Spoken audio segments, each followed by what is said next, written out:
In section 2.2, we're going to be adding another couple of steps to the steps we use to solve equations. So our first step is to apply the distributive property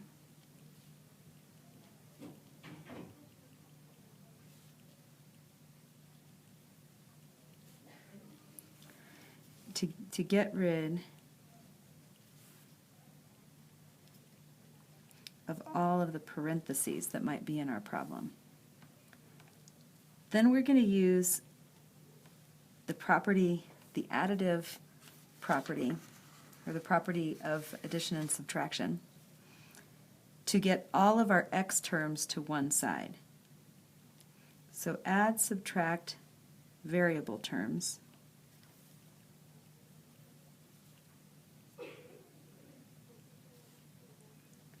To get all variables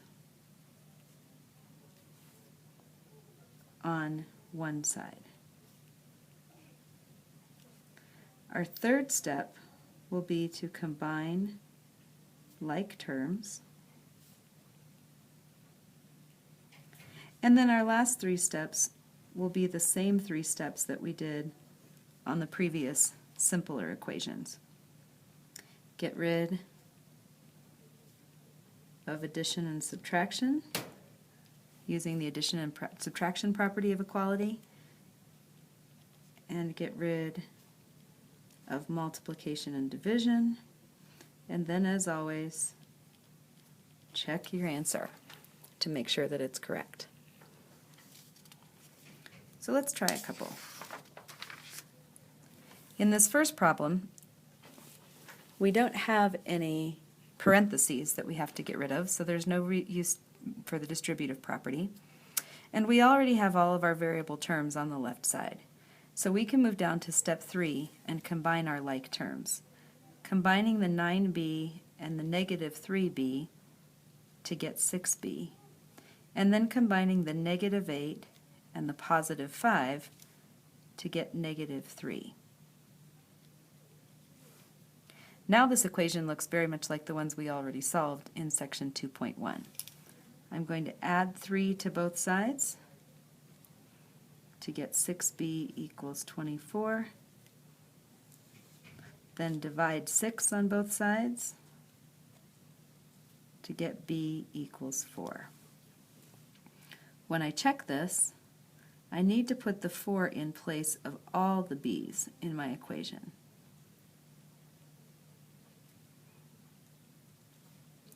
And it should, this expression, when I solve it, should equal 21. Let's make sure it does. 9 times 4 is 36, 3 times 4 is 12, and we're going to subtract 8, subtract that 12, and then add the 5. Well, 36, take away 8, leaves me with 28,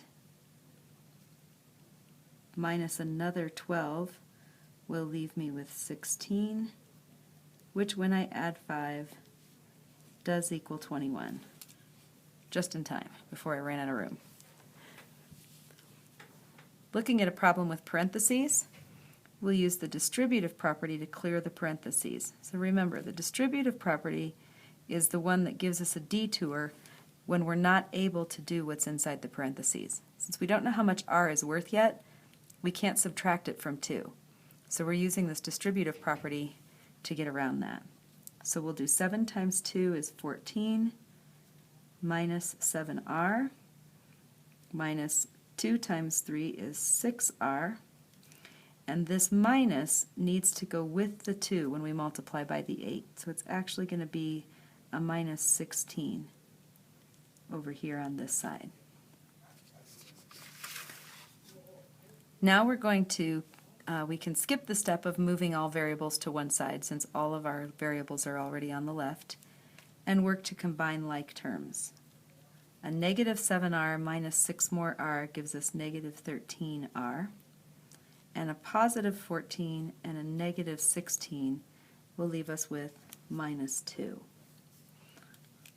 All of that equaling 24. Then we get rid of our adding and subtracting first by adding 2. So now negative 13r is equal to 26. Then we divide by a negative 13 to get r equals negative 2.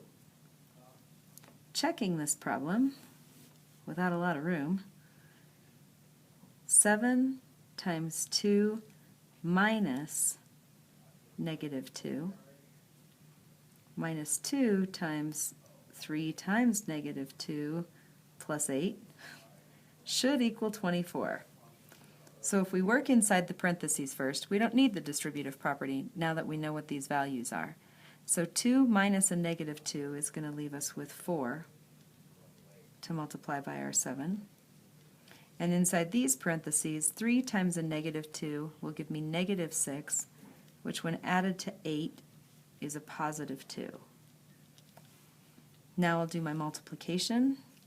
That's 28, that's 4, and when I subtract these two, sure enough, I get the 24 I was looking for.